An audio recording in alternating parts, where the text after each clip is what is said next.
اعوذ باللہ من الشیطان الرجیم بسم اللہ الرحمن الرحیم الا ما ذکیتم، سوائے اس جانور کے کہ اس کے مرنے سے پہلے تم نے اس کو ذبح کر لیا۔ مثلا یہ کہ ایک شیر نے فرض کرو کہ ایک بکری پکڑی اور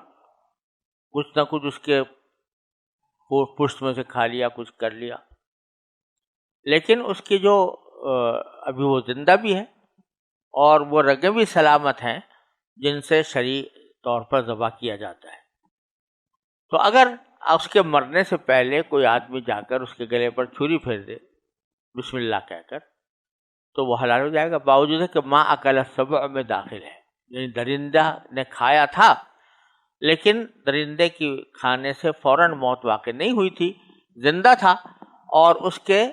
کی رگیں بھی موجود تھیں جن کو ذبح کر کے شرعی طور پر کوئی جانور حلال ہوتا ہے، تو اس کا استثناء کر دیا۔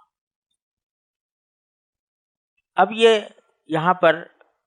یہی حکم ہے ان چیزوں کا کہ جو تیز دھاردار آلہ نہیں رکھتی۔ اگر تیز دھار آلہ ہے اور اس سے کسی کو قتل کیا گیا ہے یا مارا گیا ہے، ذبح کیا گیا ہے، تو یہ جائز ہے، اور اگر شرائط ذبح پوری ہو گئیں جن میں یہ بات داخل ہے کہ ہر جانور کے گلے میں 4 رگیں ہوتی ہیں، تو ان میں سے ایک جو ہے وہ ہے جس سے کھانا جاتا ہے، اور ایک وہ ہے جس سے سانس لیا جاتا ہے، اور 2 خون کے رگیں ہیں۔ تو ان 4 میں سے اگر 3 بھی کٹ جائیں تو جانور حلال ہو جائے گا، لیکن اگر 3 پوری نہ کٹیں، 2 کٹیں یا 1 کٹے تو حلال نہیں ہوتا۔ بسم اللہ پڑھ کر ان رگوں کو کاٹنا ضروری ہوتا ہے۔ تو اب اگر کسی شخص نے کوئی جانور کو خود مارا، اگر وہ کوئی دھاردار چیز سے مارا ہے، جیسے کہ تیر، وہ دھاردار تھا اور وہ جا کر پرندے کو لگا یا کسی حلال جانور کو لگا اور وہ اس زخم کے لگنے کی وجہ سے بالآخر ہلاک ہو گیا، تو اگر تیر مارتے وقت بسم اللہ پڑھ لی تھی تو اب دوبارہ اس کو حلال کرنے کی ضرورت نہیں ہے، وہ حلال ہو جائے۔ یہاں یہ بھی یاد رکھنا چاہیے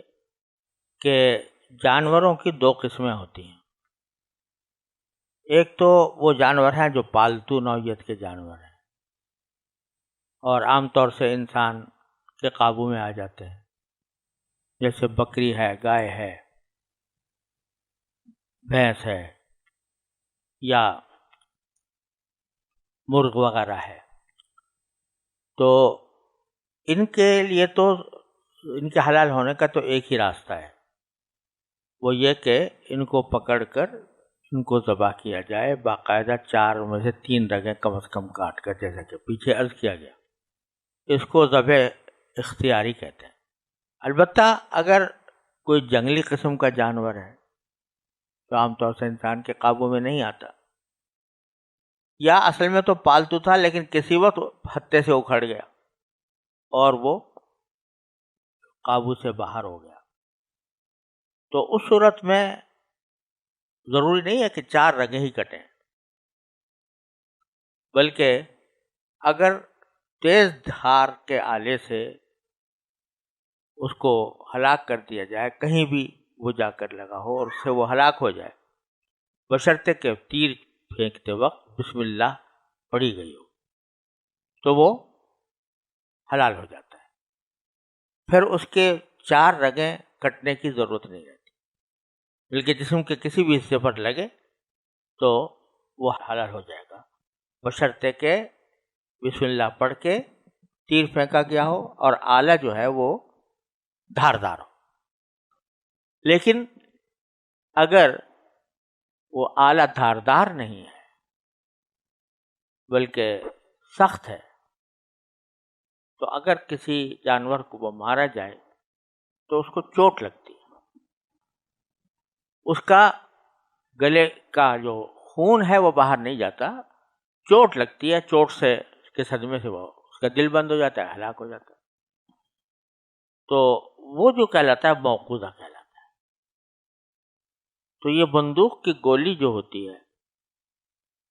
اس سے اگر کسی کو مارا جائے، فقہاء کرام نے فرمایا بندقہ اصل میں غلیل کو کہتے ہیں، تو غلیل سے اگر کسی کو جانور کو پرندے کو مارا،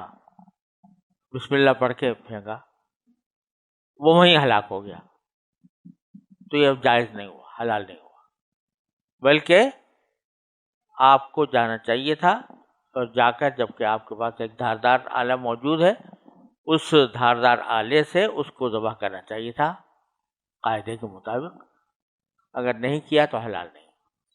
اب بندوق کی گولی کے بارے میں دو نقطہ نظر ہیں۔ ایک یہ کہ بندوق کی گولی چونکہ گھساردار نہیں ہوتی، بلکہ وہ ایک پتھر کی طرح ہوتی ہے، تو اس لیے اس کی چوٹ سے جب کوئی مرے گا تو وہ یہی سمجھا جائے گا کہ پتھر کی چوٹ سے مرا ہے، اگرچہ زیادہ پریشر سے چھوڑنے کی بنا پر اس کی طاقت بہت بڑھ جاتی ہے، لیکن فی نفسی ہی وہ کسی دھاردار چیز سے، آلے سے نہیں مرا۔ اس واسطے جب تک ایسا نہ ہو کہ وہ زندہ اس کو پا لیا جائے اور پھر جا کر اس کی گردن پر چھری پھیری جائے بسم اللہ کہہ کر، اس وقت تک وہ حلال نہیں ہو۔